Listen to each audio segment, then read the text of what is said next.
میرے نہایت ہی واجب الاحترام لائق سات تعظیم و تکریم محترم سامعین، معزز علماء کرام، آج کا جو میرا موضوع ہے وہ ہے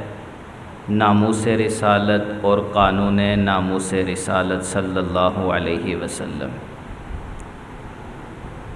ختم نبوت ایک الگ چیز ہے، ناموس رسالت ایک الگ چیز ہے۔ اللہ رب العزت نے سب سے افضل اور اعلیٰ اور اشرف اس دنیا کے اندر انسان کو بنایا، اور انسانوں کے اندر اللہ رب العزت نے افضل اور اعلیٰ انبیاء کرام علیہم الصلاۃ والسلام کو بنایا، جن کے اندر اللہ تعالیٰ نے تمام کے تمام بلند اخلاق اور اوصاف کو جمع فرما دیا، اور سب سے اعلیٰ اور افضل امام الانبیاء محبوب کبریاء جناب محمد الرسول اللہ صلی اللہ علیہ وسلم کو بنایا، جن کے اندر تمام کے تمام انبیاء کے اوصاف اور اخلاق کو جمع فرما دیا۔ چنانچہ آپ علیہ السلام کی تعظیم کی وجہ سے، آپ کی بلند مرتبہ شان کی وجہ سے کہیں پر بھی آپ علیہ السلام کو نام لے کر مخاطب نہیں کیا گیا، بلکہ کہیں پر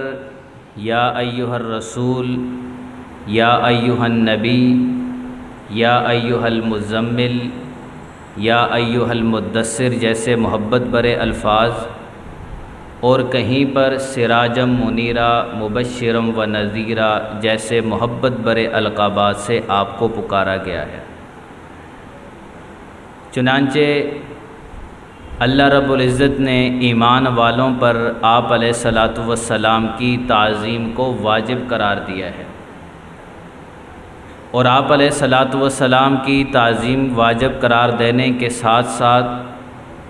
آپ کے سامنے بیٹھنا کیسے ہے، اٹھنا کیسے ہے، گفتگو کیسے کرنی ہے، گویا نشست و برخاست کے اصول اور آداب کو بھی بیان فرمایا۔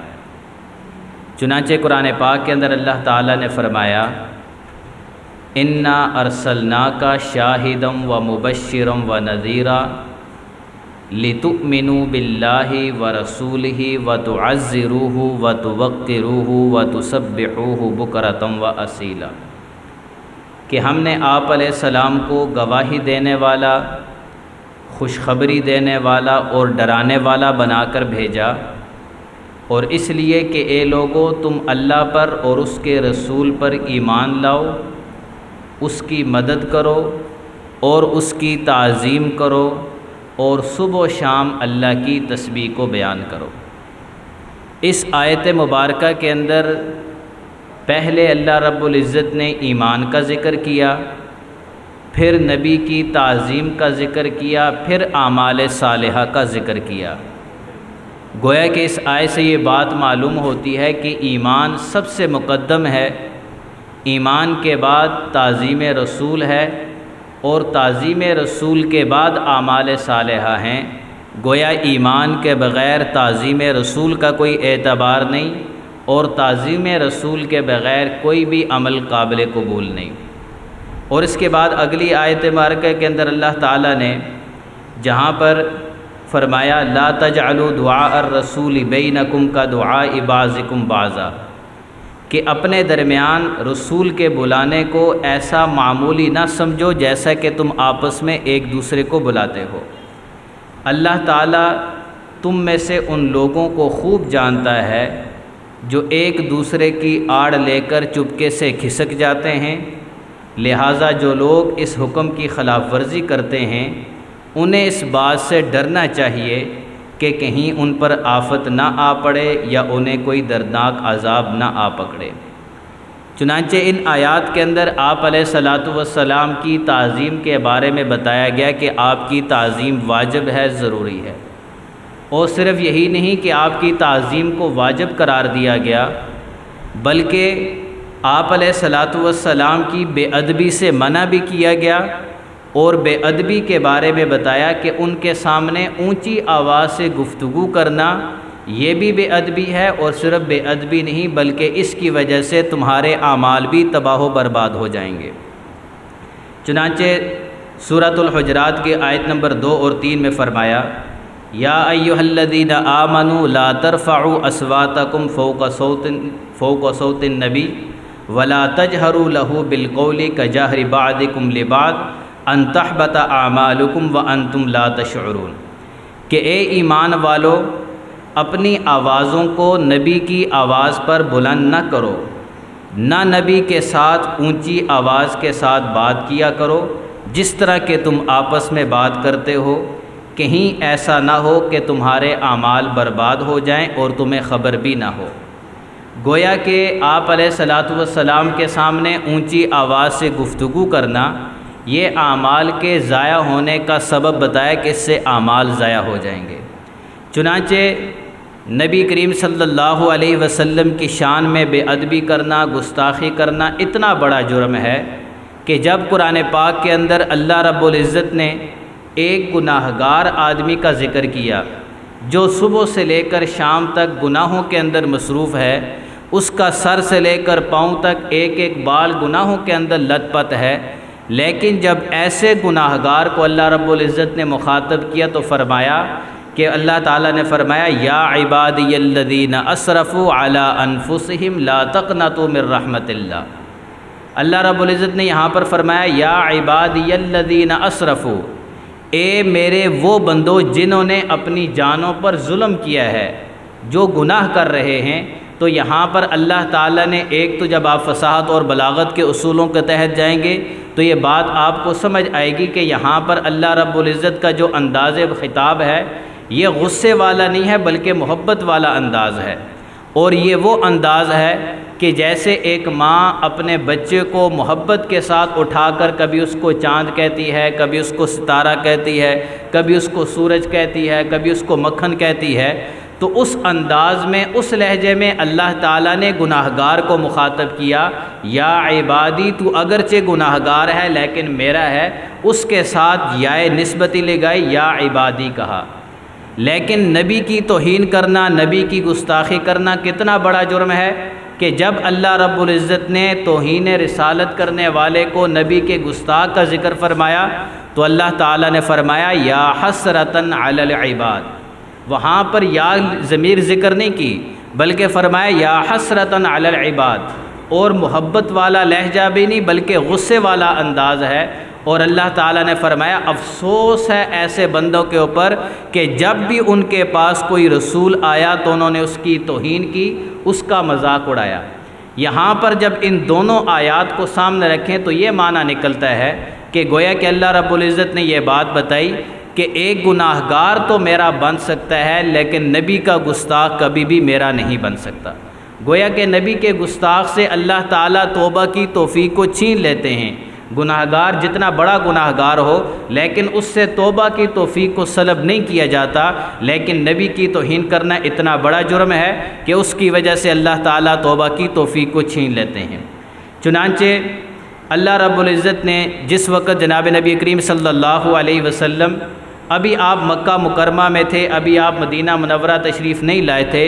اور ابھی تک ریاست مدینہ قیام میں نہیں آئی تھی، اس وقت بھی جب تک اس کے بارے میں ابھی کوئی قانون نہیں نازل ہوا تھا،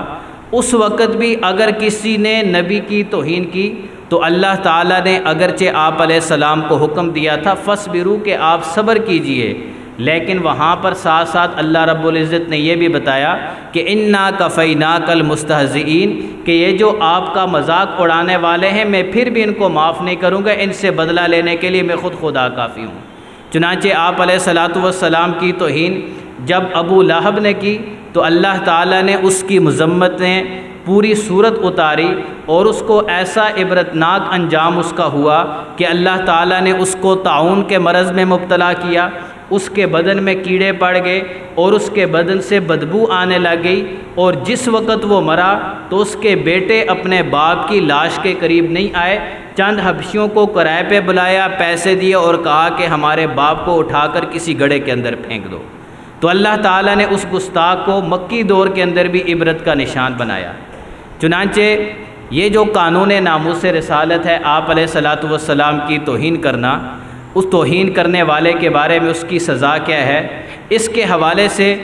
آپ علیہ السلام کے دور سے پھر آگے خلفائے راشدین کا دور ہے، پھر خلافت عادلہ کا دور ہے، پھر اس کے بعد جو امت مسلمہ کا ایک بڑا دور چلا رہا ہے، اس کے اندر یہ تمام کے تمام گستاخان رسول کے حوالے سے قرآن اور سنت کے مطابق فیصلہ کیا گیا۔ جو شرعی سزا ہے ان کو وہی سزا دی گئی، لیکن جس وقت برصغیر پاک و ہندوستان پر، پاک و ہند پر انگریز کے ناپاک قدم لگے تو اس کے بعد انہوں نے تمام کے تمام سابقہ قوانین کو ختم کر دیا اور انہوں نے ایک نیا دستور بنایا، ایک نیا قانون بنایا۔ اس قانون کے اندر جہاں پر انہوں نے بہت سارے اسلامی قوانین کو ختم کیا، اس کے ساتھ ساتھ اس گستاخ رسول کے حوالے سے جو شرعی قانون تھا اس کے اندر بھی تبدیلی کی۔ چنانچہ پہلے حکم یہی تھا، قانون کے اندر تھا کہ گستاخ رسول کو سزائے موت دی جائے گی، لیکن انہوں نے اس قانون کو تبدیل کر دیا۔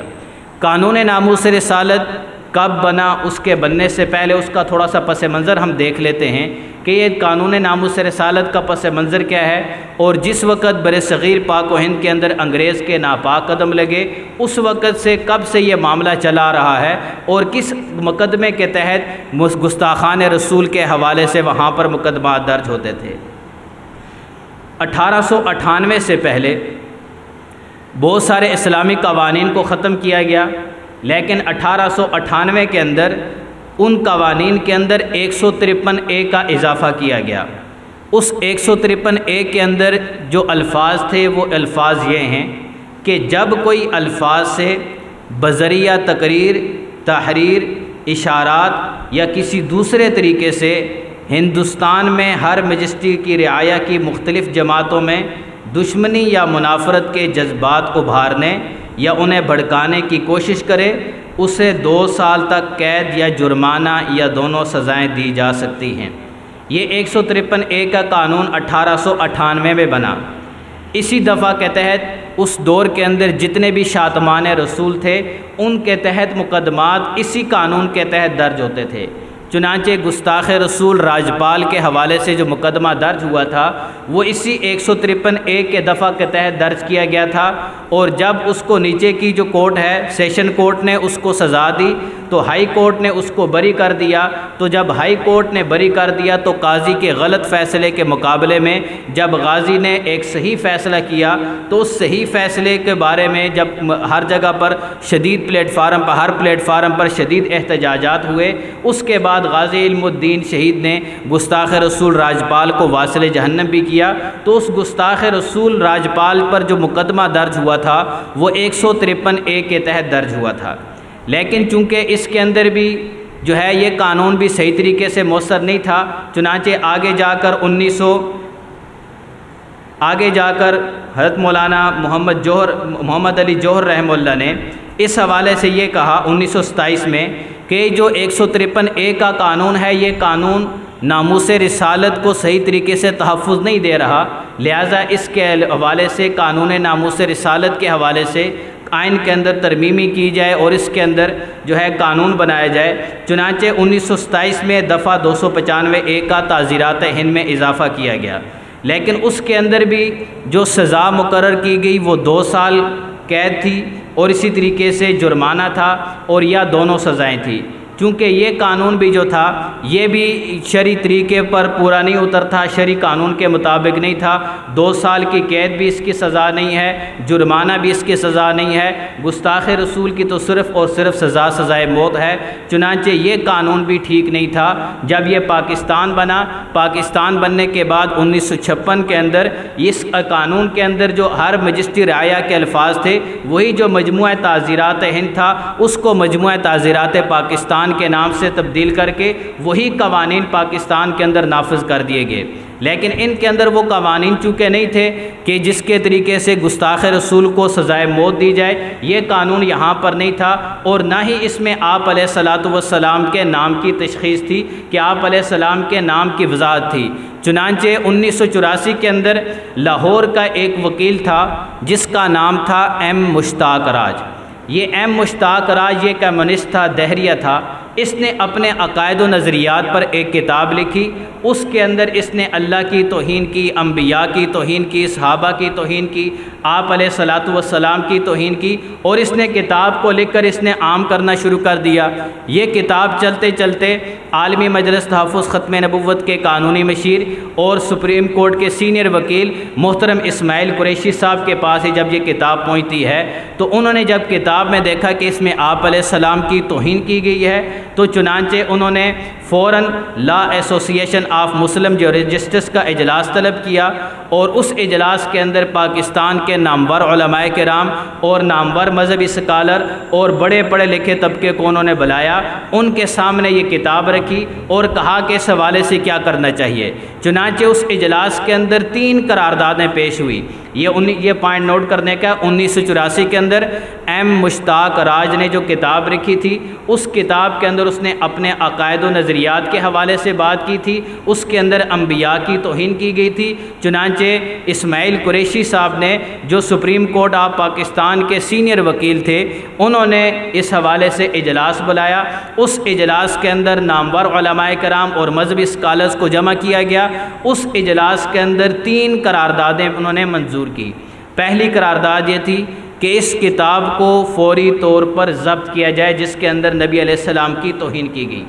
دوسری اس کے اندر قرارداد یہ منظور ہوئی کہ جو گستاخ رسول ہے جس نے کتاب لکھی ہے، اس گستاخ مصنف ایم مشتاق راج کو فوری طور پر گرفتار کیا جائے۔ اور تیسری جو قرارداد اس کے اندر منظور ہوئی وہ یہ ہے کہ تحفظ ناموس رسالت کے حوالے سے مؤثر قانون سازی کی جائے۔ اس سے پہلے کے جو قوانین ہیں اس کے اندر مؤثر قانون سازی نہیں ہے، اور نہ ہی اس کے ذریعے سے گستاخان رسول کو ہم پکڑ سکتے ہیں۔ چنانچہ ناموس رسالت کے حوالے سے مؤثر قانون سازی کی جائے۔ چنانچہ ادھر یہ معاملہ ہوا۔ ادھر 1984 کے اندر اس کے ساتھ ہی اسماعیل قریشی صاحب نے وفاقی شرعی عدالت میں ایک ریٹ پٹیشن دائر کی، اور اس کے اندر یہ مطالبہ کیا گیا کہ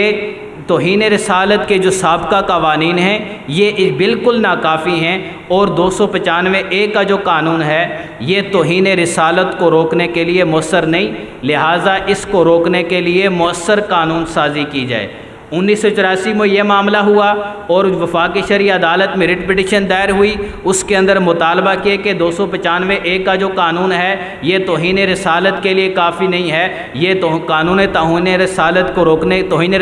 روکنے کے لیے کافی نہیں، لہٰذا اس کے لیے مؤثر قانون سازی کی جائے۔ ادھر یہ معاملہ چل رہا تھا عدالت کے اندر۔ ادھر 17 مئی 1986، ٹھیک اس کے 2 سال بعد 1986 کے اندر 17 مئی کو اسلام آباد کے ایک ہوٹل کے اندر مدنام زمانہ ملعونہ آسمہ جہانگیر نے ایک وہاں پر میٹنگ کے دوران ایک اجلاس کے اندر جناب نبی کریم صلی اللہ علیہ وسلم کے پاک نام کی بے حرمتی کی، آپ علیہ السلام کی شان میں نازیبہ کلمات استعمال کیے اور آپ علیہ السلام کی توہین کی۔ جب آسمہ جہانگیر نے آپ علیہ السلام کی توہین کی تو ادھر قومی اسمبلی کے اندر ایک قومی اسمبلی کی ممبر تھی جن کا نام تھا آپا نثار فاطمہ۔ انہوں نے قومی اسمبلی کے اندر مطالبہ کیا، ایک قرارداد پیش کی۔ قرارداد یہ پیش کی کہ یہ جو توہین رسالت کرنے والے ہیں ان کے لیے سزائے موت کا قانون مقرر کیا جائے۔ 1986 کے اندر 17 مئی 1986 کو آسمہ جہانگیر نے نبی کی شان میں توہین کی اور مسلمانوں نے احتجاج کیا، اور قومی اسمبلی کے اندر محترمہ آپا نثار فاطمہ نے اسمبلی کے اندر قرارداد پیش کی کہ گستاخ رسول کے لیے سزائے موت کا قانون مقرر کیا جائے۔ چنانچہ اس قرارداد کو اتفاق رائے سے وہاں پر منظور کیا گیا، چونکہ باہر کی ایسی فضا بن چکی تھی، کوئی اسمبلی ممبر اس کا انکار نہ کر سکا، اس کی مخالفت نہ کر سکا۔ جب یہ قرارداد پیش ہوئی تو چنانچہ فوجداری ترمیمی ایکٹ نمبر 3 سال 1986 کے ذریعے 295C کے ذریعے توہین رسالت کا قانون نافذ کیا گیا۔ پہلے 295A تھا، اس قرارداد کے بعد 295C کا قانون بن گیا، اور جب اس متفقہ مطالبے کے تحت قانون بننے کی باری آئی تو کسی ممبر نے اس کا انکار نہیں کیا، لیکن جب یہ قرارداد پیش ہوئی تو قرارداد کے اندر صرف مطالبہ کیا گیا تھا کہ گستاخ رسول کو سزائے موت دی جائے۔ کیا مطالبہ تھا؟ صرف سزائے موت، اس کے علاوہ کوئی بھی مطالبہ نہیں کیا گیا تھا۔ لیکن ہر جگہ پر قادیانی سازش چلتی ہے، ہر جگہ پر انہوں نے اپنا راستہ بنانا ہوتا ہے، اپنے بندے انہوں نے آگے ڈالے ہوتے ہیں۔ چنانچہ وزیر قانون اقبال احمد خان نے جب اپنی طرف سے اس بل کے اندر ترمیم کر دی، بل کے اندر مطالبہ کچھ اور تھا، اس نے اس بل کے اندر ترمیم کر دی، اور گستاخ رسول کے بارے میں جو صرف مطالبہ تھا کہ اس کو سزائے موت دی جائے، تو اس نے اس کے ساتھ ساتھ ایک جملہ اور بڑھا دیا اور اس نے کہا کہ یا سزائے عمر قید دی جائے گی۔ تو یا سزائے عمر قید کے اضافہ اس نے کر دیا۔ جس وقت یہ قانون بنا اس وقت اس کے الفاظ اس نے ترمیم کے ساتھ یہ بنائے، وہ الفاظ یہ ہیں 295C کے قانون کے، وہ الفاظ لکھ لیں۔ نبی کریم حضرت محمد صلی اللہ علیہ وسلم کی شان میں اہانت آمیز کلمات کا استعمال جو بذریعہ الفاظ زبانی، تحریری یا اعلانیہ، اشارتاً یا کنایتاً بہتان تراشی کرے یا رسول کریم حضرت محمد صلی اللہ علیہ وسلم کے پاک نام کی بے حرمتی کرے، اسے سزائے موت یا سزائے عمر قید دی جائے گی اور وہ جرمانے کا مستوجب بھی ہوگا۔ الفاظ دوبارہ سن لیں۔ نبی کریم حضرت محمد صلی اللہ علیہ وسلم کی شان میں اہانت آمیز کلمات کا استعمال جو بذریعہ الفاظ زبانی، تحریری یا اعلانیہ، اشارتاً یا کنایتاً بہتان تراشی کرے یا رسول کریم حضرت محمد صلی اللہ علیہ وسلم کے پاک نام کی بے حرمتی کرے، اسے سزائے موت یا سزائے عمر قید دی جائے گی اور وہ جرمانے کا مستوجب بھی ہوگا۔ یہ 295C کا قانون جب بنا، چنانچہ یہ قانون قرارداد کے مطابق نہیں تھا۔ قرارداد کے اندر صرف مطالبہ کیا گیا تھا کہ گستاخ رسول کو کیا سزا دی جائے،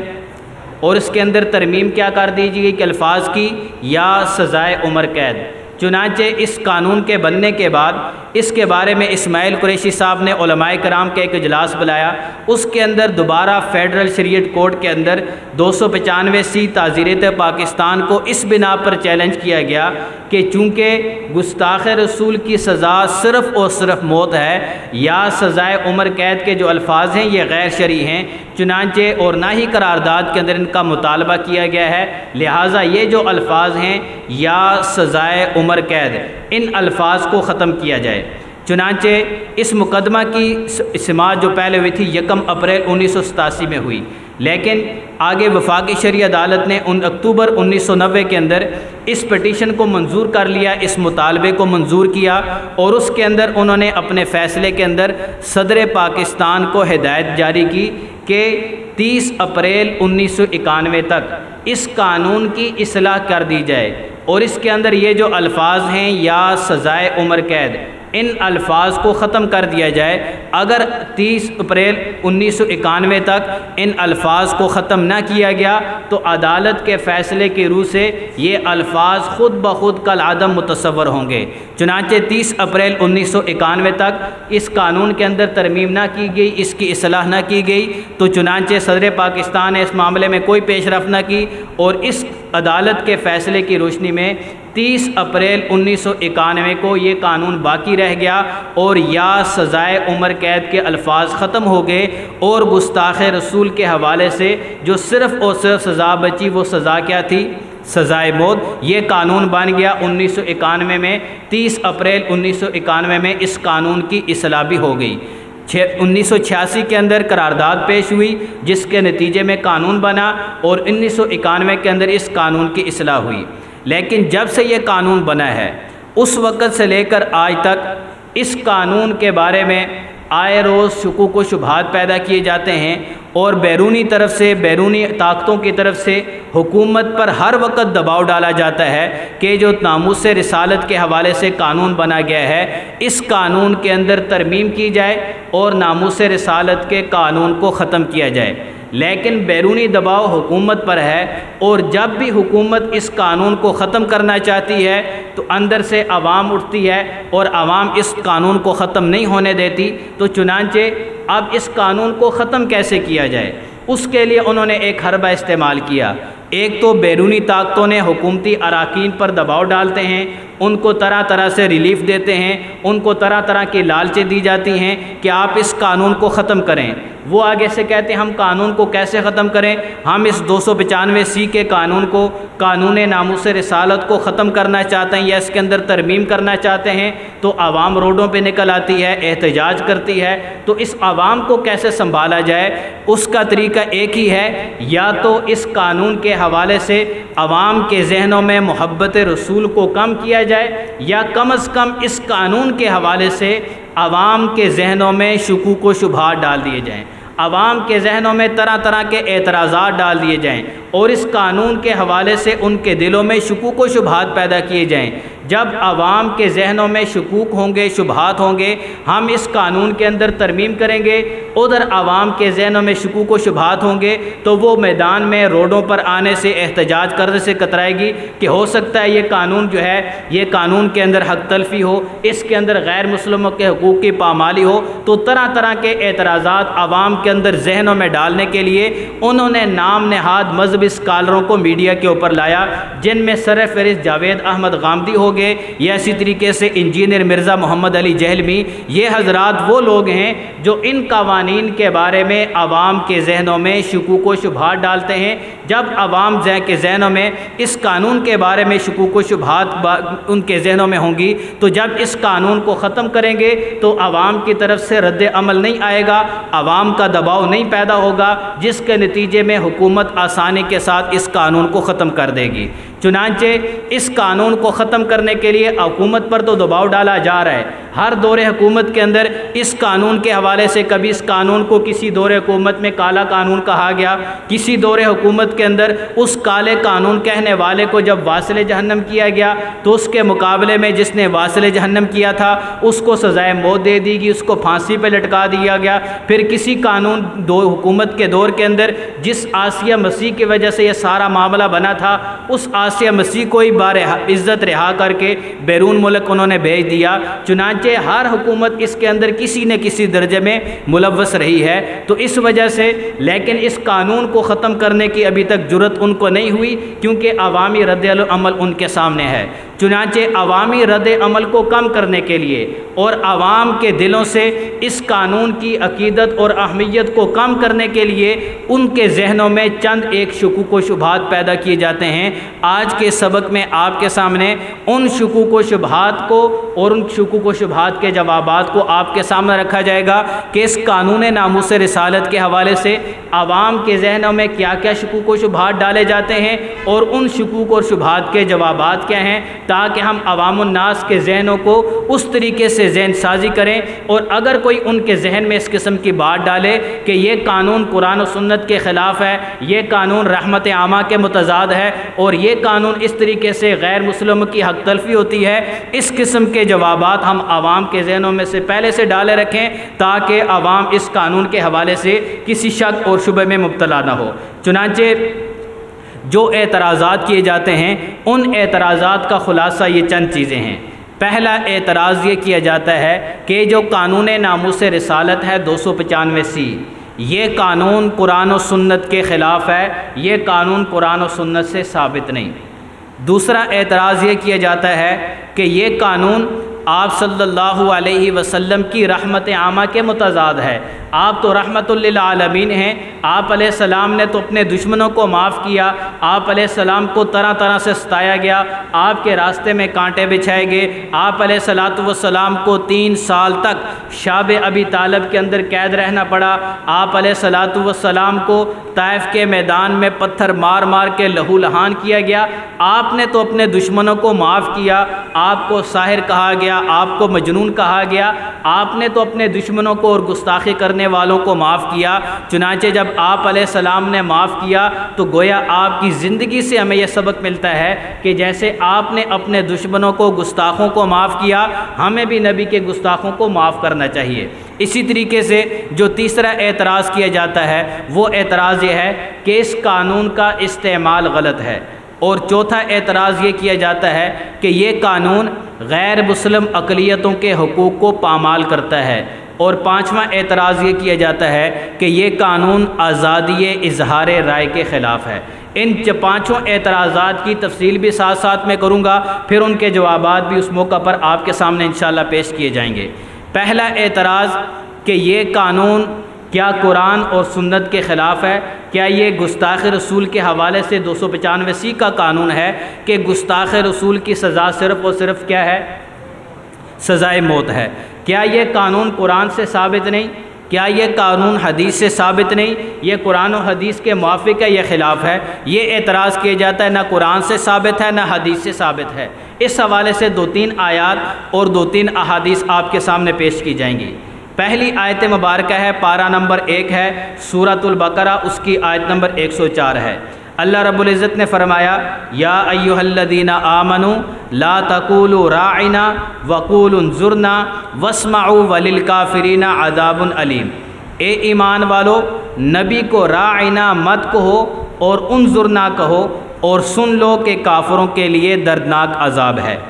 یہ آیت مبارکہ جب جناب نبی کریم صلی اللہ علیہ وسلم شان نزول آپ کے علم میں ہے، مختصراً آپ کے سامنے ذکر کرتا ہوں کہ جب آپ صلی اللہ علیہ وسلم مکہ مکرمہ سے ہجرت فرما کے مدینہ منورہ میں تشریف لے گئے، تو وہاں پر جب حضرات صحابہ کرام کو کوئی بات پوچھنا ہوتی تو آپ علیہ الصلاۃ والسلام کو کہتے راعنا، یا رسول اللہ ہماری رعایت کیجئے، یہ بات ہمیں سمجھ نہیں آئی، اس بات کو ہمارے لیے دوبارہ دہرا دیجئے۔ وہاں پر چونکہ مدینہ منورہ کے اندر کچھ منافقین بھی تھے، یہودی بھی تھے، اور وہاں پر یہودیوں کے اندر مدینہ کے اندر یہ راعنا کا لفظ بطور گالی کے استعمال ہوتا تھا۔ اس کو تھوڑا سا ٹیڑھا کر کے پڑھیں تو بطور گالی کے استعمال ہوتا تھا۔ چنانچہ وہ منافقین اور یہودی اس راعنا کے اندر عین اور نون کے درمیان میں یا کا اضافہ کر کے اس کو راعنا کی جگہ پر راعینا پڑھتے۔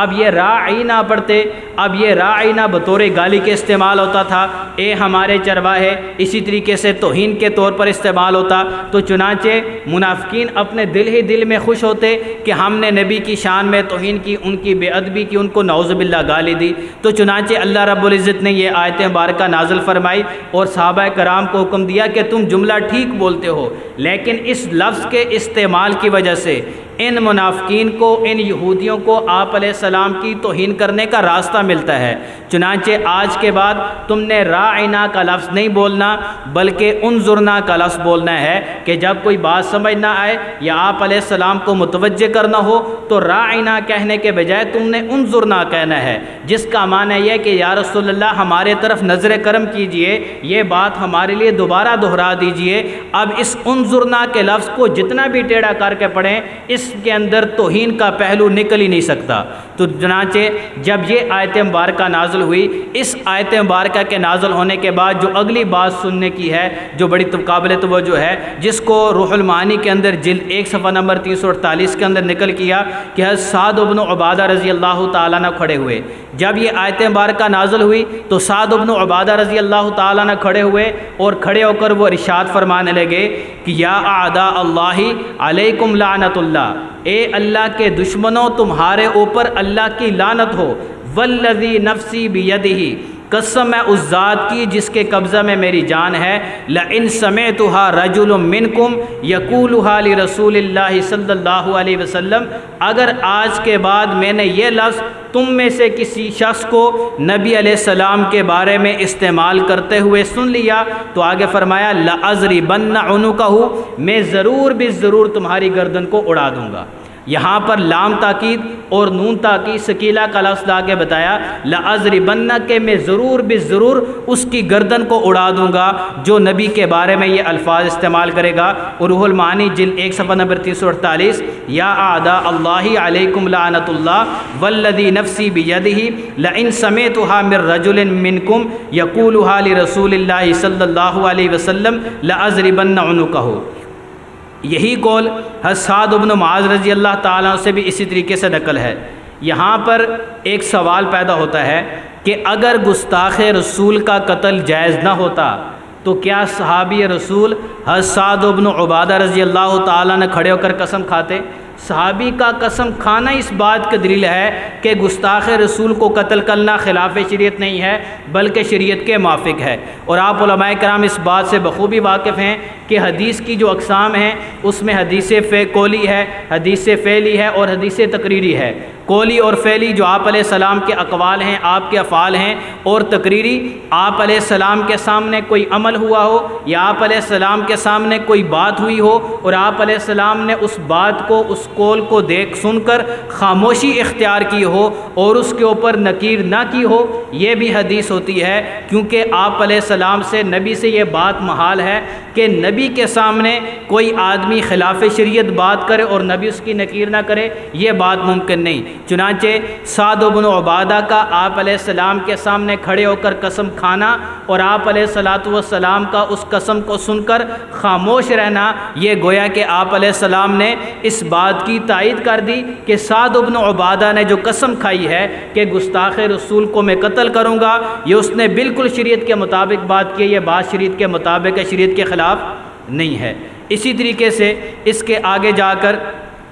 فتح القدیر جلد 1 صفحہ نمبر 136 کے اندر علامہ شوکانی رحمہ اللہ لکھتے ہیں، واخرج ابو نعیم فی الدلائل عن ابن عباس، ابن عباس سے نقل کرتے ہیں، قال المؤمنون بعد هذه الآية من سمعتموه يقولها فاضربوا عنقه فانتهت اليهود بعد ذلك۔ حضرت ابن عباس فرماتے ہیں کہ مومنوں نے اس آیت کے نزول کے بعد کہا، جیسے ہی کوئی مسلمان آپ صلی اللہ علیہ وسلم کے بارے میں یہ الفاظ کسی کو کہتے ہوئے سنیں تو اس کی گردن کو اڑا دے، یہ الفاظ انہوں نے مشہور کر دیے۔ عام مسلمانوں کے اندر بات مشہور ہو گئی کہ جو آدمی بھی اب نبی کے بارے میں رائے نہ کہے تو اس کی گردن کو اڑا دو، یہ حکومت کی طرف سے اعلان ہوا۔ جب یہ اعلان ہوا تو فانتہت اليہود بعد ذلک، تو اس کے بعد یہودی یہ جملہ کہنے سے باز آگے، گویا کہ قرآن کی اس آیت سے معلوم ہوا کہ گستاخ رسول کی شرعی سزا کیا ہے۔ دوسری آیت مبارکہ ہے پارہ نمبر 22 سورۃ الاحزاب آیت نمبر 55، ان الذین یؤذون اللہ ورسولہ لعنہم اللہ فی الدنیا والآخرہ واعد لہم عذابا مہینا۔ بے شک جو لوگ اللہ اور اس کے رسول کو تکلیف پہنچاتے ہیں، اللہ نے دنیا اور آخرت میں ان پر لعنت کی ہے اور ان کے لیے ایسا دردناک عذاب تیار کر رکھا ہے جو ذلیل کر کے رکھ دے گا۔ اس آیت مبارکہ کے تفسیر کے اندر میں مفسرین کرام نے فرمایا ہے کہ جو شخص کسی بھی طریقے سے ہاتھ کے ذریعے سے یا زبان کے ذریعے سے یا اپنے عمل کے ذریعے سے نبی علیہ الصلاۃ والسلام کو اذیت دے، کیونکہ یہاں پر یؤذون کے الفاظ ہیں، بعض کہتے ہیں کہ اذیت سے مراد صرف ہاتھ سے اذیت دینا ہے، لیکن آگے دوسری حدیث مبارکہ آپ کے سامنے آئے گی جس کے اندر یہ بات پتہ چلے گی کہ زبان کے ذریعے سے اگر کوئی توہین کرتا ہے تو اس کے لیے بھی یؤذون کے الفاظ، اذیت کے الفاظ استعمال ہوئے ہیں۔ چنانچہ یہ آیت مبارکہ جب نازل ہوئی تو اس کی تفسیر میں حضرت عبداللہ ابن عباس رضی اللہ تعالیٰ عنہ مفسر قرآن فرماتے ہیں، لعنہم اللہ ای عذبہم اللہ، کہ دنیا میں لعنت کا مطلب یہ ہے کہ اللہ تعالیٰ ان کو عذاب دے گا۔ فی دنیا کے اندر عذاب کی صورت کیا ہوگی؟ بالقتل، کہ اس کو دنیا کے اندر قتل کیا جائے گا۔ والآخرہ، اور آخرت کے اندر عذاب کی صورت کیا ہوگی؟ فرمایا فی النار، کہ اس کو جہنم میں ڈالا جائے گا۔ وأعد لهم عذابا مہینا، اور ایسا عذاب ہوگا جس کے ذریعے سے ان کو اہانت کی جائے گی، ان کو ذلیل اور رسوا کیا جائے گا۔ تو اس آیت کے تحت حضرت عبداللہ ابن عباس نے فرمایا کہ گستاخ رسول، نبی کو تکلیف دینے والے، نبی کی توہین کرنے والے کی سزا دنیا میں بالقتل، کہ اس کو قتل کیا جائے گا۔ اور اسی آیت کے تحت قاضی ثناء اللہ پانی پتی رحم اللہ فرماتے ہیں کہ رسول اللہ صلی اللہ علیہ وسلم کی شخصیت، دین، نسب یا حضور کی صفت پر تان کرنا اور صراحتاً یا کنایتاً یا اشارتاً یا بطور تعریض آپ علیہ السلام پر نکتہ چینی کرنا اور عیب نکالنا، یہ کفر ہے۔ ایسے شخص پر دونوں جہانوں پر اللہ کی لعنت ہے، دنیاوی سزا سے اس کو توبہ بھی نہیں بچا سکتی۔ تو گویا بتا دیے کہ جو توہین رسالت کرنے والا ہوگا، یہ توہین رسالت کرنے والا، جرم کرنے والا، یہ اس جرم کی وجہ سے کافر ہو جائے گا اور اس کی وجہ سے اس کو قتل کیا جائے گا، اور قتل کی سزا سے اس کو توبہ بھی نہیں بچا سکتی۔ تیسری دلیل پارہ نمبر 22 سورۃ الاحزاب آیت نمبر 61 ہے۔ اللہ تعالیٰ نے فرمایا ملعونین اینما ثقفوا اخذوا وقتلوا تقتیلا، پھٹکارے ہوئے لوگ جہاں کہیں ملیں پکڑ لیے جائیں گے اور انہیں ایک ایک کر کے قتل کر دیا جائے گا۔ اس آیت کے تحت علامہ ابن عابدین شامی رحمہ اللہ فرماتے ہیں فہازل آیات تدل علی کفرہ و قتلہ، یہ آیات گستاخ رسول کے کفر پر اور اس کے قتل کیے جانے پر دلالت کرتی ہیں کہ گستاخ رسول کو قتل کیا جائے گا۔ تو ان تین آیات سے ثابت ہوا کہ گستاخ رسول کی شرعی سزا کیا ہے۔ تو یہ اعتراض کرنا کہ گستاخ رسول کی شرعی سزا قرآن سے ثابت نہیں، اس کا جواب تو یہ آپ کے سامنے آیا۔ پہلی آیت آپ کے سامنے آئی کہ پارہ نمبر 1 سورہ بقرہ آیت نمبر 104 یا ایھا الذین آمنوا لا تقولوا راعنا وقولوا انظرنا واسمعوا وللکافرین عذاب علیم۔ اس کی تحت میں سعد بن عبادہ رضی اللہ تعالیٰ کو قول کہ جس کے بارے میں قسم اٹھا کر کہا کہ جس کو میں نے نبی کی توہین کرتے ہوئے سنا لأضربن عنقہ، میں اس کی گردن کو اڑا دوں گا۔ اور دوسری آیت مبارکہ سورۃ الاحزاب آیت نمبر 22واں پارہ سورۃ الاحزاب آیت نمبر 55، اس کے اندر فرمایا ان الذین یؤذون اللہ ورسولہ لعنہم اللہ فی الدنیا والآخرہ واعد لہم عذابا مہینا۔ اور تیسری آیت ملعونین اینما ثقفوا اخذوا وقتلوا تقتیلا۔ اس کے بعد آتے ہیں احادیث مبارکہ کی طرف۔ پہلی حدیث مبارکہ ہے حضرت جابر ابن عبداللہ رضی اللہ تعالیٰ عنہما سے نقل کرتے ہیں، فرماتے ہیں کہ رسول اللہ صلی اللہ علیہ وسلم نے فرمایا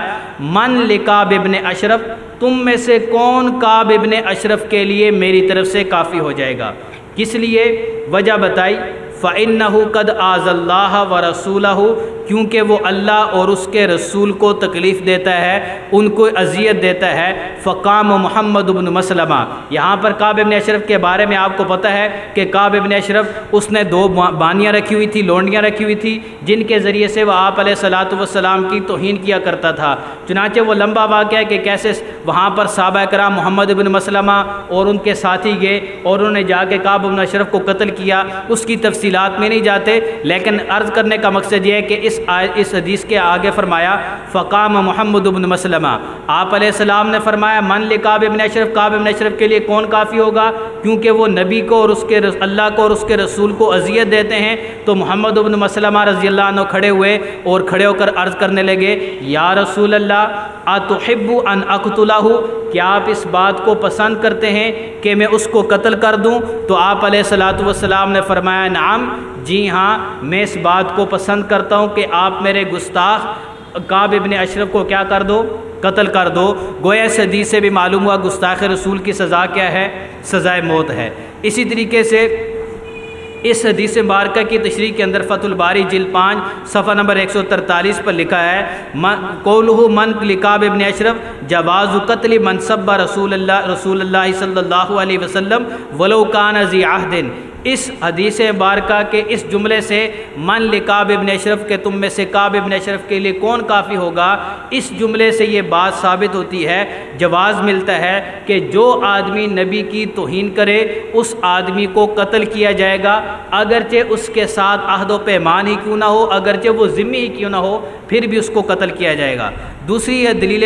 جو ہے حدیث مبارکہ سے وہ براء بن عازب سے مروی ہے، وہ فرماتے ہیں کہ بعث رسول اللہ صلی اللہ علیہ وسلم الی ابی رافع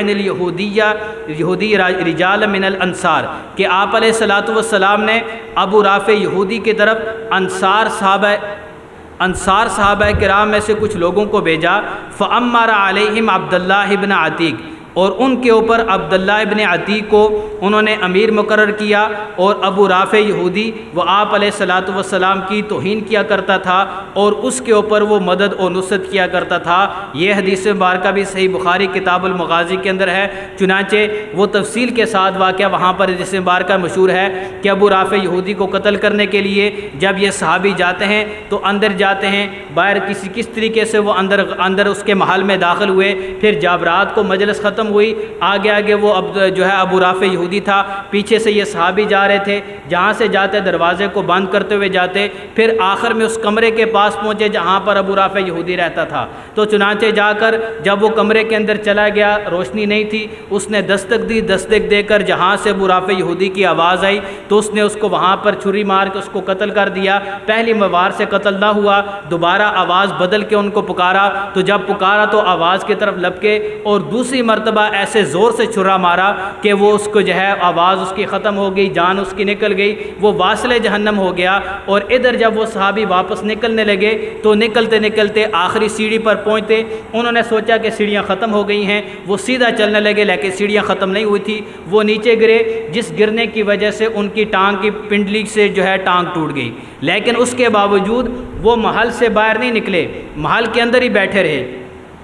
کیونکہ انہوں نے کہا کہ یا تو میں ابو رافع یہودی کو قتل کروں گا، اگر پتہ چل گیا کہ وہ قتل ہو گیا ہے تو پھر تو میں جاؤں گا، لیکن اگر پتہ چلا کہ وہ قتل نہیں ہوا تو پھر میں واپس جاؤں گا، یا تو اس گستاخ رسول کو قتل کروں گا یا خود میں جام شہادت کو نوش کر لوں گا۔ چنانچہ وہ دروازے کے پاس بیٹھے رہے۔ صبح اعلان کرنے والے نے اعلان کیا کہ ابو رافع یہودی کو کسی نے قتل کر دیا ہے، رات کو وہ قتل ہو گیا ہے۔ جب یہ اطلاع ملی تو اسی ٹوٹی پنڈلی کے ساتھ آپ علیہ السلام کی بارگاہ میں حاضر ہوئے، آپ علیہ السلام کو سارا واقعہ سنایا، آپ علیہ السلام خوش ہوئے۔ پھر اس کے بعد آپ علیہ السلام نے ان کی پنڈلی کے اوپر اپنا دست مبارک پھیرا تو وہ پنڈلی ایسے ہو گئی جیسے کبھی ٹوٹی ہی نہیں ہے۔ اب یہ واقعہ حدیث مبارکہ کے اندر تفصیل کے ساتھ موجود ہے۔ تیسری حدیث مبارکہ وہ جو ہے وہ فتح مکہ کے موقع پر آپ لوگوں کے علم میں ہے کہ فتح مکہ کے موقع پر آپ علیہ السلام نے عام معافی کا اعلان کیا کہ سب کو معافی ہے، لیکن اس فتح مکہ کے موقع پر چند لوگ ایسے تھے جن کے بارے میں کہا کہ یہ جہاں کہیں ملیں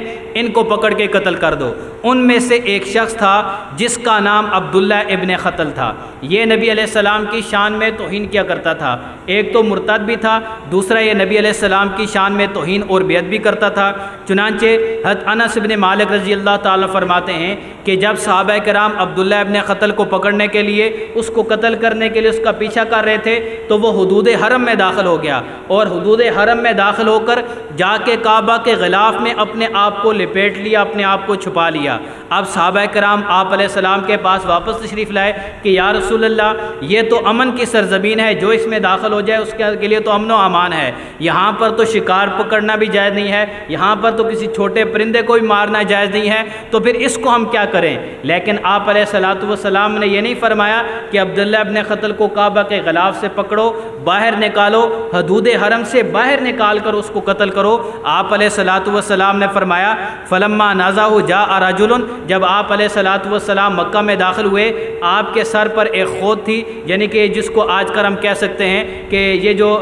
بلٹ پروف ہیلمٹ کہہ لیں، تو اس موقع کے اوپر تلوار سے بچنے کے لیے سر پر وہ آلہ پہنا جاتا تھا۔ تو جب اس کو آپ علیہ السلام نے اتارا تو ایک صحابی آئے اور آ کر کہنے لگے ان ابن خطل متعلق باستار الکعبہ، کہ ابن خطل وہ تو کعبہ کے غلاف کے ساتھ لپٹا ہوا ہے، اب کیا کیا جائے؟ تو آپ علیہ السلام نے فرمایا اقتلوہ، اس کو وہیں پر قتل کر دو۔ چنانچہ عبداللہ ابن خطل کو کعبہ کے غلاف کے اور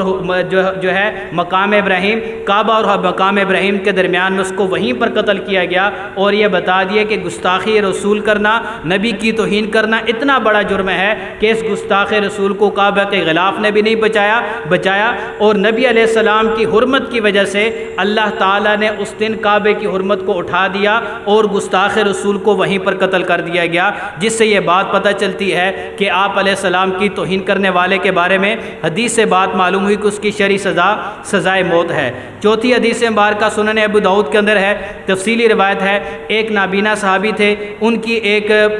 باندی تھی اور اس سے ان کے دو بیٹے بھی تھے، لیکن وہ نبی علیہ السلام کی شان میں توہین کیا کرتی تھی۔ ایک رات اس نے نبی کی شان میں توہین کی تو نابینا صحابی نے ایک چھری لی اور چھری لے کر اس کے پیٹ میں گاڑ دی اور اس کو وہیں پر قتل کر دیا۔ صبح کو نبی علیہ السلام نے مجلس کے اندر کہا کہ اس عورت کو کس نے قتل کیا ہے؟ تو یہ صحابی کھڑے ہوئے اور کھڑے ہو کر ساری وجہ کو بیان کیا کہ میں نے اپنی بیوی کو، اپنی جو میری باندی تھی اس کو میں نے اس وجہ سے قتل کیا تھا کہ اس نے آپ کی شان میں توہین کی تھی، بے ادبی کی تھی۔ یہاں پر عورت کا معاملہ تھا، مرد کا معاملہ نہیں تھا، اور عورت کے معاملے میں اسلام کافی نرمی بھی کرتا ہے، آپ علیہ السلام کافی نرمی بھی کرتے تھے، لیکن آپ علیہ السلام نے فرمایا الا خبردار، گواہ رہو ان دمہا حدرن، کہ میں اس کے خون کو معاف کرتا ہوں کیونکہ اس نے ایک گستاخ رسول کو واصل جہنم کیا ہے، جس سے پتہ چلا کہ حدیث مبارکہ ان 4 احادیث سے بات معلوم ہوئی کہ گستاخ رسول کی شرعی سزا کیا ہے؟ سزائے موت ہے۔ اسی طریقے سے اجماع امت کے اندر بھی یہ بات ثابت ہے۔ علامہ شامی رحمہ اللہ رد المختار کے اندر فرماتے ہیں والحاصل انہ لا شک ولا شبہۃ فی کفر شاتم النبی صلی اللہ علیہ وسلم وفی استباح قتلہ وهو المنقول عن الائمۃ الاربعہ، کہ یہ فرماتے ہیں علامہ ابن عابدین شامی رحمہ اللہ کہ امت کا علامہ شامی رحمہ اللہ فرماتے ہیں کہ اس بات میں کوئی شک نہیں ہے کہ نبی کی شان میں گستاخی کرنے والا کافر ہے، اور اس کا مباح الدم ہونے میں بھی کسی کا کوئی اختلاف نہیں، اور یہی ائمہ اربعہ کا مذہب ہے۔ چنانچہ فقہ حنفی کے مشہور عالم ابو بکر بن منذر رحمہ اللہ فرماتے ہیں اجمع عامۃ اہل العلم علی ان من سب النبی صلی اللہ علیہ وسلم یقتل، کہ اہل علم کا اس بات پر اجماع ہے کہ جو آدمی نبی کی توہین کرتا ہے اس آدمی کی سزا قتل ہے۔ حاشیہ رد المختار باب المرتد جلد 4 صفحہ نمبر 232۔ اسی طریقے سے علامہ امام ابن حمام حنفی رحمہ اللہ فرماتے ہیں کل من ابغض رسول اللہ صلی اللہ علیہ وسلم بقلبہ کان مرتدا فالصاب بطریق اولا ثم یقتل حدا عندنا فلا تقبل توبته فی اسقاط القتل وان سب سکران ولا یعفى عنہ، کہ اگر نشے کی حالت میں بھی نبی کی شان میں توہین کرے پھر بھی اس کو معافی نہیں دی جائے گی بلکہ اس کو قتل کیا جائے گا۔ فقہ مالکی کے اندر، فقہ حنبلی کے اندر، فقہ شافعی کے اندر تمام ائمہ، یہ جو ائمہ اربعہ ہیں ان تمام کے نزدیک جو ہے اس کو قتل کیا جائے گا۔ اور ان کا خلاصہ لکھتے ہوئے الصارم المسلول علی شاتم الرسول کے اندر علامہ ابن تیمیہ رحمہ اللہ ان سارے حوالہ جات کو نقل کرنے کے بعد آخر میں خلاصہ کے طور پر لکھتے ہیں ان الصابہ، کہ اگر یہ توہین کرنے والا، گستاخی کرنے والا، سب و شتم کرنے والا ان کان مسلمن، اگر تو یہ گستاخی کرنے والا مسلمان تھا فإنہ یکفر، تو اس گستاخی کرنے کی وجہ سے وہ مسلمان نہیں رہا بلکہ کافر ہو گیا۔ ویقتل بغیر خلاف، اور بغیر اختلاف کے اس کو قتل کیا جائے گا۔ وہو مذہب الائمۃ الاربعۃ وغیرہم، اور یہی ائمہ اربعہ کا مذہب ہے، اور اس کے علاوہ جو باقی ائمہ ہیں ان کا بھی یہی مذہب ہے کہ گستاخ رسول کی شرعی سزا کیا ہے؟ سزائے موت ہے۔ تو فقہاء نے بھی یہی بات کی، اور اسی طریقے سے قرآن سے بھی یہی بات ثابت ہے، حدیث سے بھی۔ تو پہلے اعتراض کا جواب آپ کے سامنے آیا کہ جو کہتے ہیں کہ یہ قانون نہ قرآن سے ثابت ہے نہ حدیث سے ثابت ہے، تو قرآن کی 3 آیات اور احادیث میں سے 4 حوالے اور فقہاء کرام کے بھی 2-3 حوالہ جات آپ کے سامنے آئے، جس سے یہ بات ثابت ہوئی کہ گستاخ رسول کی شرعی سزا صرف اور صرف موت ہے۔ اس کے بعد آگے آتے ہیں دوسری بات کہ کیا یہ قانون آپ علیہ السلام کی رحمت عامہ کے متضاد ہے، کیونکہ اس قانون کی مخالفت کرنے والوں کے پاس کا جب کوئی دلیل نہیں بچتی تو وہ اعتراض کرنا شروع کرتے ہیں۔ وہ کہتے ہیں کہ آپ صلی اللہ علیہ وسلم تو رحمت للعالمین بن کے آئے، آپ علیہ السلام کو نعوذ باللہ ساحر کہا گیا، آپ کو مجنون کہا گیا، آپ علیہ الصلاۃ والسلام پر کوڑا کرکٹ پھینکا گیا، آپ کو شاب ابی طالب کے اندر قید رہنا پڑا، یہ سارے کے سارے معاملات ہوئے، لیکن آپ نے تو اپنے گستاخان کو قتل نہیں کیا بلکہ آپ نے تو ان کو معاف کیا۔ اس لیے ہمیں بھی چاہیے کہ نبی کے گستاخوں کو معاف کرنا چاہیے، کیونکہ نبی کی زندگی سے ہمیں یہ سبق ملتا ہے کہ جیسے آپ نے صبر کیا ہمیں بھی صبر کرنا چاہیے، جیسے آپ نے معاف کیا ہمیں بھی معاف کرنا چاہیے۔ یہ چند ایک واقعات بیان کر کے اس قانون کی اہمیت کو کم کرنے کی کوشش کی جاتی ہے۔ یہاں پر اس کے جوابات میں سے پہلا جواب تو اس کا یہ بات ذہن میں رکھیں کہ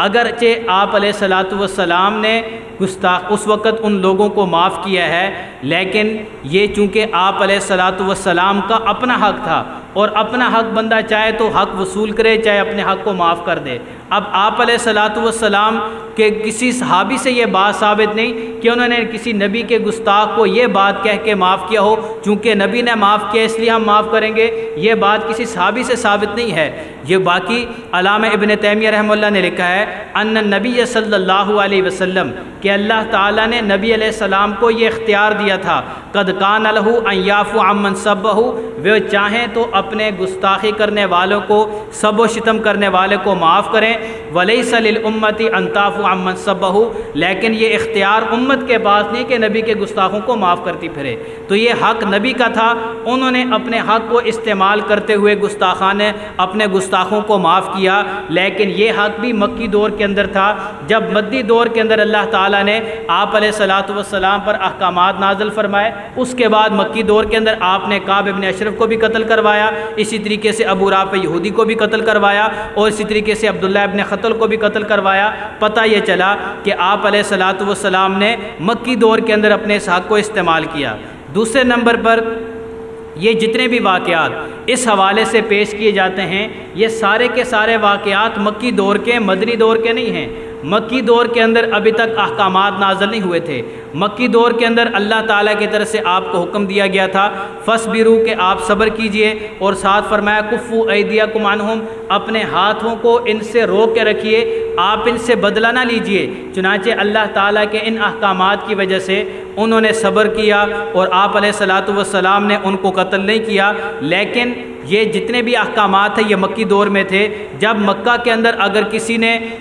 کسی کو قتل کیا، اس وقت تک حدود کا اعلان نہیں ہوا تھا، حدود نازل نہیں ہوئی تھی۔ اگر مکی دور کے اندر کسی نے قتل کیا تو قتل کرنے والے کو قصاصاً قتل نہیں کیا گیا۔ اسی طریقے سے اگر کسی نے چوری کی تو چوروں کے ہاتھوں کو نہیں کاٹا گیا۔ اسی طریقے سے اگر کسی نے بدکاری کی تو بدکاری کرنے والے کو رجم نہیں کیا گیا، کیونکہ ابھی تک احکامات نازل ہی نہیں ہوئے تھے۔ لیکن جب مدنی دور کے اندر احکامات نازل ہوئے تو مدنی دور کے اندر احکامات کے نازل ہونے کے بعد اگر کسی نے قتل کیا تو اس کو قصاصاً قتل بھی کیا گیا۔ اگر کسی نے شراب پی اس کو کوڑے بھی لگائے گئے، اگر کسی نے بدکاری کی اس کو رجم بھی کیا گیا۔ اسی طریقے سے مدنی دور کے اندر اگر کسی نے توہین کی تو اس کو سزائے موت دی گئی، کیونکہ اب سزائے موت کا فیصلہ اتر چکا تھا اور سزائے موت کا قانون اتر چکا تھا کہ گستاخ رسول کو قتل کیا جائے گا۔ اور تیسرے نمبر پر یہ بات ذہن میں رہے کہ مکی دور کے اندر اگرچہ آپ علیہ السلام نے اپنے گستاخوں کو معاف کیا، صبر کیا، اپنے ہاتھوں کو ان سے روکے رکھا، لیکن اللہ نے ان کو معاف نہیں کیا۔ اللہ تعالیٰ نے کیا فرمایا؟ اِنَّا كَفَيْنَاكَ الْمُسْتَهْزِئِينَ، یہ جو آپ کی توہین کرنے والے ہیں آپ کی طرف سے ہم ان کے لیے کافی ہو جائیں گے۔ چنانچہ ابو لہب کا واقعہ آپ کے سامنے آیا کہ کیسے اللہ تعالیٰ نے ابو لہب کو ذلیل اور رسوا کر کے اس کو ہلاک کیا۔ اسی طریقے سے ایک اور گستاخ رسول کو اللہ تعالیٰ نے کیسے قتل کیا کہ ایک درندہ ان پر مسلط کیا، پورے قافلے کے درمیان میں وہ تھا، ایک شیر آیا اور شیر نے آ کر صرف اس کے اوپر پنجہ مارا جس نے نبی کی توہین کی تھی، کیونکہ آپ علیہ السلام نے دعا کی تھی کہ تو اپنے درندوں میں سے کوئی ایک درندہ اس پر مسلط کر۔ چنانچہ اللہ رب العزت نے آپ کی طرف سے بدلہ لیا۔ تو مکی دور کے اندر اگرچہ آپ علیہ السلام نے معاف کیا، لیکن مکی دور میں کیا، مدنی دور میں نہیں کیا، کیونکہ مدنی دور میں حکم نازل ہو چکا تھا کہ گستاخ رسول کی سزا کیا ہے؟ سزائے موت ہے۔ مکی دور کے اندر اگر کسی نے توہین کی تو آپ نے اگرچہ معاف کیا لیکن اللہ نے پھر بھی معاف نہیں کیا، کیونکہ کیا فرمایا؟ اِنَّا كَفَيْنَاكَ الْمُسْتَهْزِئِينَ۔ اگلی بات جس کی ذریعے سے عام سادہ مسلمانوں کو بہت بلیک میل کیا جاتا ہے اور ان کے ذہنوں میں شکوک و شبہات ڈالے جاتے ہیں کہ اس قانون کا استعمال غلط ہے، کہ کسی آدمی کی دوسرے کے ساتھ ذاتی لڑائی ہے، اس کا گھریلو معاملہ ہے، کوئی ذاتی تنازع ہے، اس کو مذہبی رنگ دیتے ہیں اور یہ کہتے ہیں کہ فلاں آدمی نے چونکہ نبی کی توہین کی تھی اس وجہ سے میں نے اس کو قتل کر دیا۔ اب یہ ایک بہانہ بنایا جاتا ہے کہ چونکہ اس قانون کا استعمال لوگ غلط کرتے ہیں اور اپنی ذاتی لڑائی کو بنیاد بنا کر دوسرے پر توہین رسالت کا الزام لگا کے اس کے اوپر جو ہے اس کو قتل کر دیا جاتا ہے اور اپنے طور پر اس کو قتل کر دیتا ہے۔ چنانچہ اس قانون کا غلط استعمال ہو رہا ہے، لہٰذا اس قانون کو کیا کر دینا چاہیے؟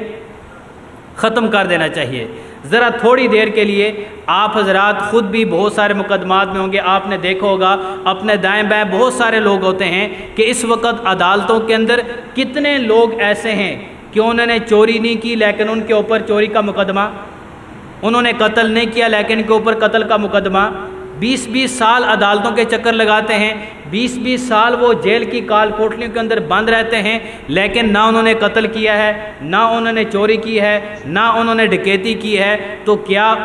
یہ باقی قوانین کا غلط استعمال نہیں ہے؟ اپنی ذاتی لڑائی کی بنا پر کسی وڈیرے نے کسی کو قتل کیا اور ان کی لڑائی کسی دوسرے کے ساتھ تھی، قتل بھی خود کر دیا، الزام دوسروں پر لگا دیا، اب وہ قانون کے رکھوالے ان کے پاس پہنچے ہوئے ہیں اور ان کو جیل کے اندر بند کیا گیا ہے۔ تو لہٰذا لوگوں نے اپنی ذاتی لڑائی کی بنیاد پر دوسروں کے اوپر جھوٹے مقدمات درج کروائے ہوئے یا نہیں کروائے ہوئے؟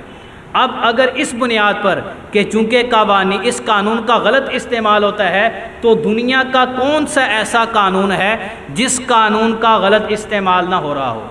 اگر اس اصول کو دیکھا جائے کہ قانون کا غلط استعمال ہو رہا ہے لہٰذا اس قانون کو ختم کیا جائے، تو ایک ایک کر کے سارے قوانین کو ختم کرنا پڑے گا یا نہیں پڑے گا؟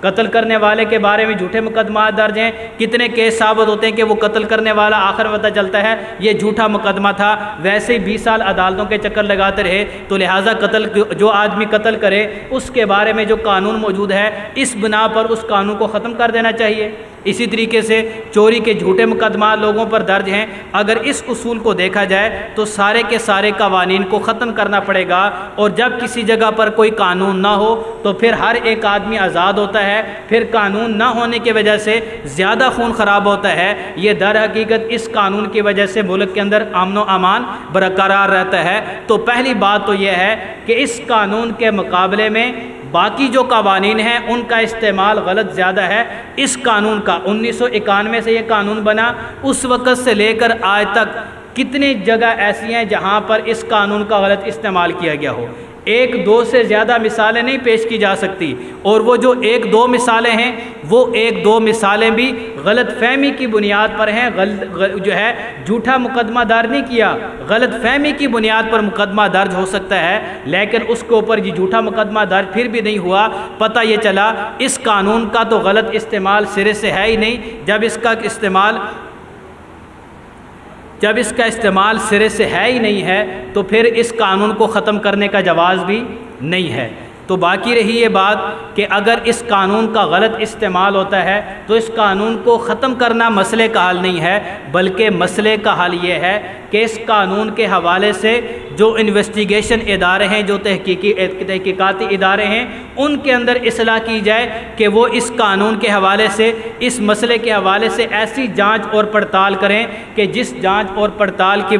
وجہ سے یہ اس قانون کا استعمال غلط نہ ہو۔ تو غلطی تحقیقاتی اداروں کی ہے یا قانون کی ہے؟ تحقیقاتی اداروں کی غلطی ہے کہ وہ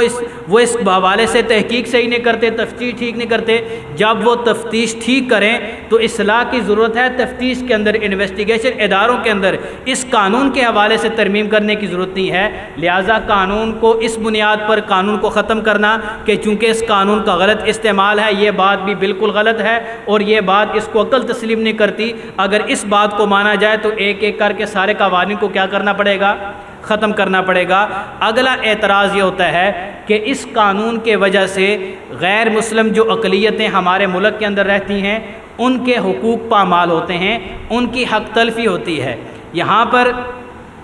یہ بات ذہن میں رہے کہ اس کو مثال کے ساتھ آپ سمجھیں کہ یہاں پر باہر گاڑی میں سفر کرتے ہوئے اگر کوئی آدمی جو ہے کسی دوسرے کا جیب مارتا ہے، اس کا بٹوا چراتا ہے، تو بٹوا چرانے کے بعد عدالت میں جاتا ہے، تو جب عدالت میں پکڑا گیا، عدالت میں گئے تو عدالت کے اندر قانون موجود ہے کہ جو آدمی دوسری کی جیب مارے گا اس کے اوپر یہ جرمانہ ہوگا، اس کو اتنی سزا ہوگی۔ تو یہ جیب مارنے والا جا کر جج صاحب کو یہ کہے کہ جج صاحب آپ میرے حقوق پامال کر رہے ہیں، میں لوگوں کی جیبیں کاٹتا تھا، ان کے بٹوے چراتا تھا، جس کی وجہ سے میرے گھر کا چولہا جلتا تھا، میں اپنے بچوں کی روزی اور روٹی پوری کرتا تھا، آپ نے میرے خلاف قانون سازی کر کے کہ جو آدمی بٹوا چرائے گا اس کو اتنی سزا ہوگی، اتنا جرمانہ ہوگا، آپ نے میرا حق پامال کر دیا، آپ نے میرے حقوق پر ڈاکہ ڈالا ہے۔ تو جج اس کی بات کو تسلیم کرے گا؟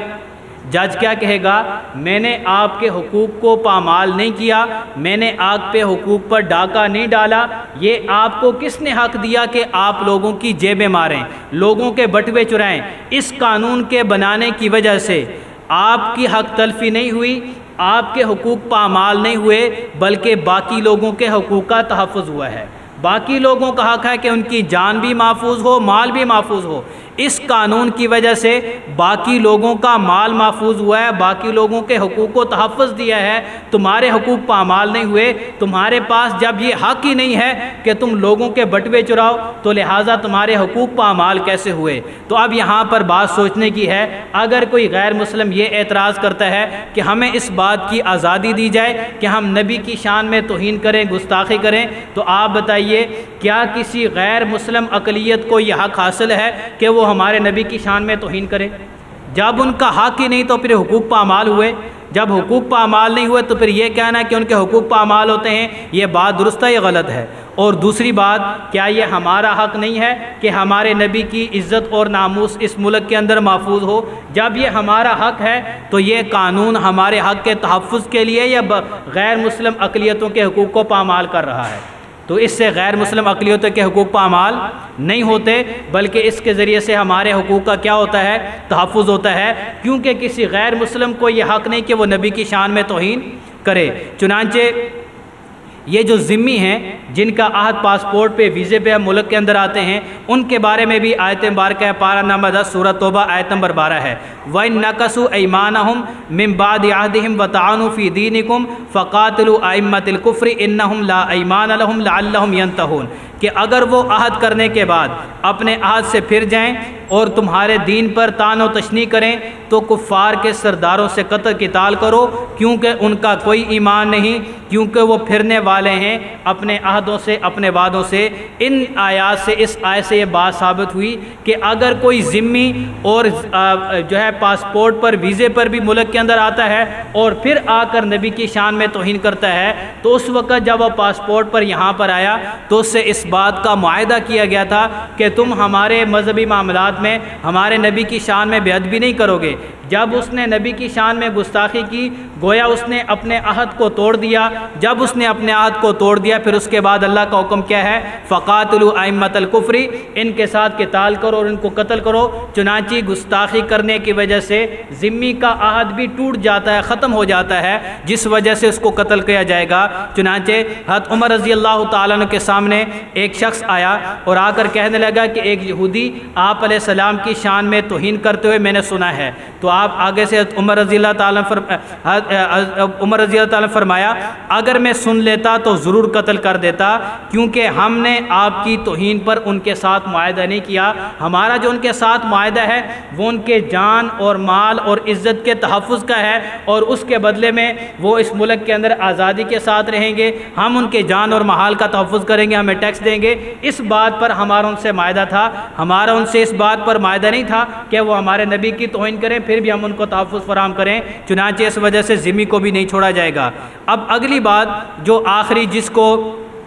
عالمی سطح پر یہ 4 اعتراضات تو وہ ہیں جو ملکی سطح پر ان کو اچھالا جاتا ہے۔ پہلا اعتراض کہ یہ قانون قرآن و سنت سے ثابت نہیں ہے، قرآن کے خلاف ہے، حدیث کے خلاف ہے۔ دوسرا اعتراض کہ یہ قانون آپ علیہ السلام کی رحمت عامہ کے متضاد ہے، آپ رحمت للعالمین تھے، لہٰذا ان کو قتل نہیں کرنا چاہیے، آپ نے تو اپنے گستاخوں کو معاف کیا۔ حالانکہ آپ کے سامنے آیا وہ مکی دور کے اندر آپ نے معاف کیا تھا، مدنی دور میں نہیں کیا تھا۔ دوسرے نمبر پر یہ آپ علیہ السلام کا حق تھا، آپ کے علاوہ کسی اور کو یہ حق نہیں ہے کہ وہ گستاخ کو معاف کرے۔ اور تیسرے نمبر پر کسی صحابی سے یہ بات ثابت نہیں کہ نبی کے گستاخ کو سنا ہو اور نبی کے گستاخ کو انہوں نے معاف کر دیا ہو، یہ معافی کا اختیار صرف آپ کے پاس تھا۔ مدنی دور کے اندر آپ نے اپنے گستاخوں کو معاف نہیں کیا۔ تیسرا یہ اعتراض کہ اس قانون کا استعمال غلط ہوتا ہے، تو یہ اعتراض بھی بالکل غلط ہے۔ اگر یہ بات کی جائے تو ایک ایک کر کے سب قوانین کو ختم کرنا پڑے گا۔ اور چوتھا اعتراض جو ملکی سطح پر اٹھایا جاتا ہے کہ اس کے ذریعے سے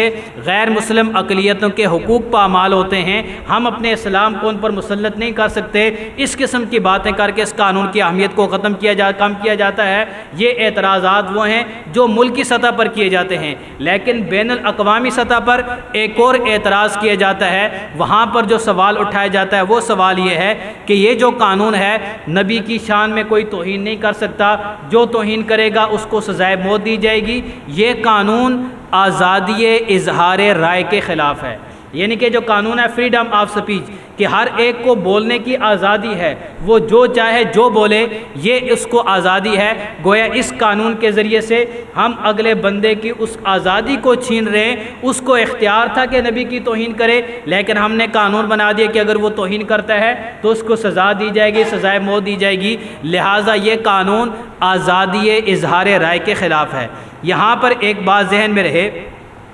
کہ فریڈم آف سپیچ کا جو قانون ہے اس سے مراد شخصی آزادی ہے، زبان کی آزادی نہیں ہے کہ ہر ایک بندہ آزادی کے ساتھ ہر جگہ پہ رہ سکتا ہے۔ زبان کی آزادی اس سے مراد نہیں ہے، فریڈم آف سپیچ کا قانون یہ نہیں ہے۔ آزادی اظہار رائے کا مطلب یہ ہے کہ ہر آدمی شخصی اعتبار سے آزاد ہے۔ اگر یہ کہا جائے کہ چونکہ وہ اپنی زبان کے استعمال کرنے میں آزاد ہیں، وہ جو چاہیں اپنے منہ سے جو بکواس کرتے ہیں وہ کرتے رہیں، ان کو کھلی چھٹی ہونی چاہیے، تو پھر اگر ایک آدمی اپنے زبان کی آزادی استعمال کرتے ہوئے نبی کی شان میں توہین کرتا ہے، تو ادھر سے اگر کوئی آدمی اپنے ہاتھ کی آزادی کو استعمال کرتے ہوئے اس کو قتل کر دیتا ہے تو پھر اعتراض کیوں کیا جاتا ہے؟ اگر اس نے اپنے زبان کی آزادی کا حق استعمال کیا ہے تو اس نے اپنے ہاتھ کی آزادی کا حق استعمال کیا، تو یہ اعتراض تو پھر اس پر بھی نہیں بنتا۔ اگر تم نے اپنی زبان کو اپنی مرضی سے استعمال کیا، اس نے اپنے ہاتھ کو اپنی مرضی سے استعمال کیا، تو پھر اعتراض کیوں بنتا ہے؟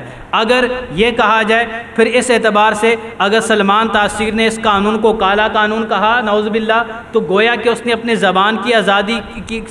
کا اظہار کیا، جواب میں ممتاز قادری نے اس کو واصل جہنم کیا، اس نے اپنے ہاتھ کی آزادی کا استعمال کیا، تو پھر اعتراض اس پر کیوں ہوتا ہے؟ دوسری بات یہ ہے،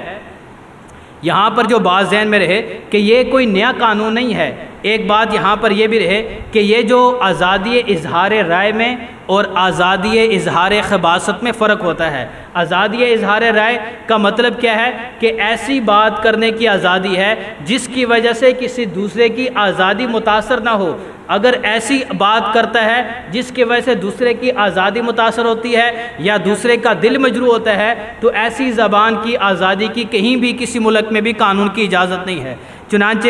یہاں پر اگر یہ بات دیکھی جائے کہ جو یہودیت کو جس نے مظلوم بنایا، جس کو ہولوکاسٹ کہتے ہیں، تو جو ہولوکاسٹ کا قانون ہے، کیا کوئی آدمی اس پر تجزیہ کر سکتا ہے؟ تو یہ پابندی کیوں لگائی جاتی ہے کہ آپ ہولوکاسٹ کے قانون پر تجزیہ نہیں کر سکتے، ہولوکاسٹ کے حوالے سے بات نہیں کر سکتے؟ کیوں نہیں کر سکتے؟ کہ اب وہاں پر زبان کی پابندی کیوں لگائی جا رہی ہے؟ پتہ یہ چلا کہ یہ قانون جو ہے یہ کوئی نیا قانون نہیں ہے، بلکہ اس قانون کے تحت بہت سارے ممالک، اس کے تحت ڈگنیٹی آف مین کا قانون ہے، وہ قانون موجود ہے کہ اس کے جیسے مثال کے طور پر فرانس کا آرٹیکل نمبر 1 ہے، اس کے تحت یہ بات لکھی ہے کہ انسان آزاد ہے، سب کے حقوق مساوی ہیں، لیکن سماجی حیثیت کا اعتبار ضروری ہے۔ دوسری بات، جرمنی کے آرٹیکل نمبر 5 کے تحت ہر شخص کو تقریر اور تحریر میں اظہار خیال کی آزادی ہے، لیکن یہ آزادی دوسروں کی عزت و تکریم کے دائرہ کار میں رہتے ہوئے ہوگی۔ یہ نہیں کہ دوسروں کی توہین کرتا پھرے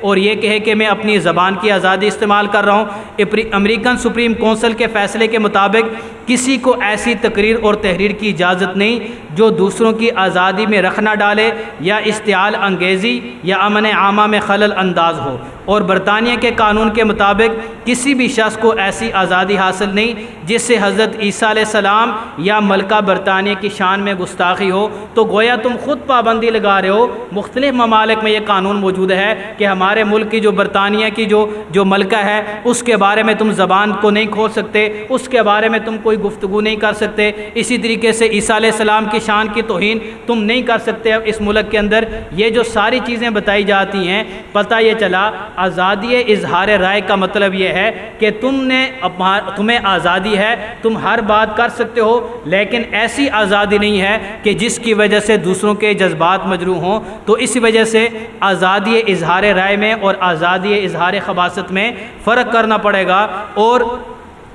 اسی طریقے سے یہ جو مستشرقین ہیں انہوں نے بہت سارے اعتراضات کیے، علماء نے ان کے جوابات بھی دیے ہیں، لیکن ان کو گستاخوں کی فہرست میں شمار نہیں کیا گیا۔ نبی کریم صلی اللہ علیہ وسلم کی اہانت کرنا یہ اظہار رائے نہیں ہے، یہ اظہار خباثت ہے جس کو کوئی بھی ماننے کے لیے تیار نہیں۔ یہ ایسی آزادی ہے جس سے دوسرے کی آزادی مجروح ہو رہی ہے، اور اس سے آزادی نہیں بلکہ حملہ کہتے ہیں۔ اور جو آدمی کسی کی آزادی پر حملہ کرے تو حملے کے نتیجے میں اپنی آزادی کو بچانے کے لیے آدمی اپنے دفاع اقدام بھی کرتا ہے۔ چنانچہ جو کوئی نبی کی شان میں توہین کرے، گستاخی کرے، اس کے حوالے سے ہمارے پاس ایک دفاع کے طور پر، احتیاط کے طور پر ہمارے پاس ایک قانون ہے، قانون ناموس رسالت 295 جس کے تحت اس کو سزائے موت دی جائے گی۔ اور اگر یہ قانون ختم ہو جاتا ہے تو پھر یہ قانون ختم ہونے کے بعد ہر چوک چوراہے کے اندر یہ گستاخان کھڑے ہو کر صرف نبی علیہ السلام کی شان میں توہین نہیں کریں گے، بلکہ